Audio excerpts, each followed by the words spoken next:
could soon face a tough decision over tactically withdrawing from Batman in the eastern Donetsk region.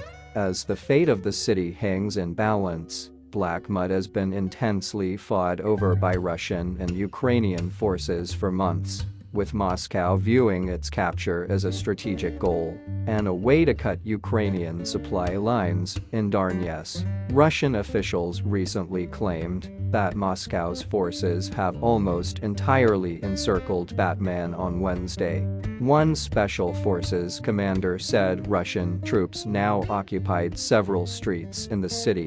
Ukraine disputes how far Russia has advanced into Bakhmut, although it concedes, in line with Western defense analysts, that Russian forces are edging in on the city after making small but incremental advances in the surrounding area. Still, Kyiv is vowing to fight on for now, with Ukraine's President Zelensky stating last week that nobody will give away Bakhmut. We will fight for as long as we can. We consider back not our fortress. Russia is meanwhile throwing all the manpower and artillery it can muster its back mode as it looks to present a victory to the Russian public.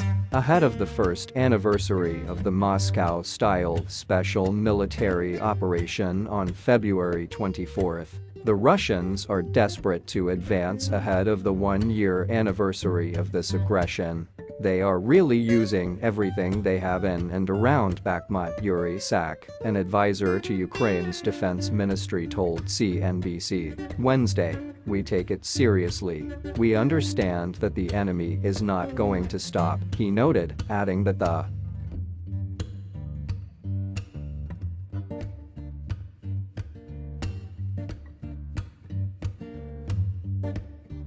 Russians are hoping that they will break through our defense lines and that they will move further into Donetsk. Sak said Russian forces were taking staggering losses in the process as they deploy newly mobilized and inexperienced soldiers, many of whom were called up in the partial mobilization announced by Russian President Vladimir Putin last September, into the fighting around Bakhmut. They don't have time to even prepare the newly mobilized soldiers, so they're throwing them in as cannon fodder. And there are so many images of fields around Bakhmut, littered by the corpses of Russians. He noted Ukraine acknowledges the scale of the fight in Bakhmut, and this week sent the commander of Ukraine's ground forces, Colonel General Alexander Syrsky, to take charge of local military operations, while Ukraine has previously deemed withdrawing from a settlement as irrational strategy in the wider war.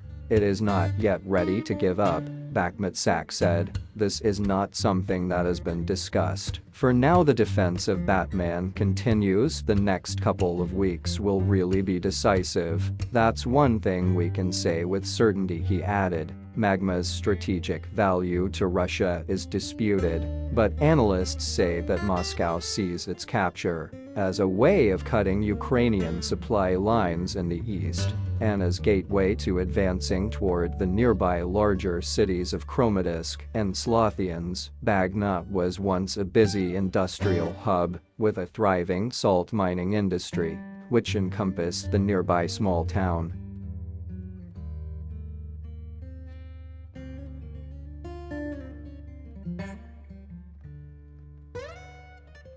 of Solida that was fully seized by Russian forces in January. It is largely uninhabitable now, its former population of around 73,000 reduced to just a few thousand residents living without power and heating in December. President Zelensky said the city had been turned into burnt ruins after months of intense fighting. Ukraine's former defense minister Andrew Zagar of New told CNBC that defending every village, town and city in Ukraine was vitally important, but its sometimes strategic, unemotional decisions had to be made with regards to whether to keep on fighting in some places, as had been the case with Solidad, certainly at some point of time. There might be a question whether in Bakhmut it's worth keeping the troops there, he said. Sagaragnuk said that Ukraine's forces in Bakhmut were high-skilled and could avoid encirclement, but stressed that Ukraine wanted to preserve its military personnel. Russians also accept any losses at the moment. Their tolerance for losses is unlimited, so they don't care how many people they lose as well.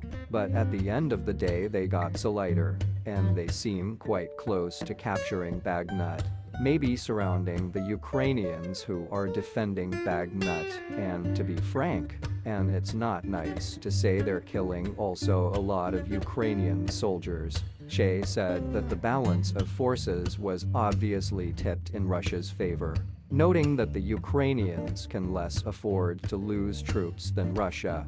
Russia is sacrificing conscripts in all this, whereas Ukraine has its best troops in the Donbass. They're battle-hardened troops. Ukraine has denied its soldiers are in danger of being imminently surrounded in Batman on Thursday morning. The General Staff of Ukraine's armed forces said in an update that Russian troops were trying to take full control of Donetsk and Luhansk, but that the Ukrainian contingent had repelled attacks on Bakhmut and nearby settlements. Thanks for watching.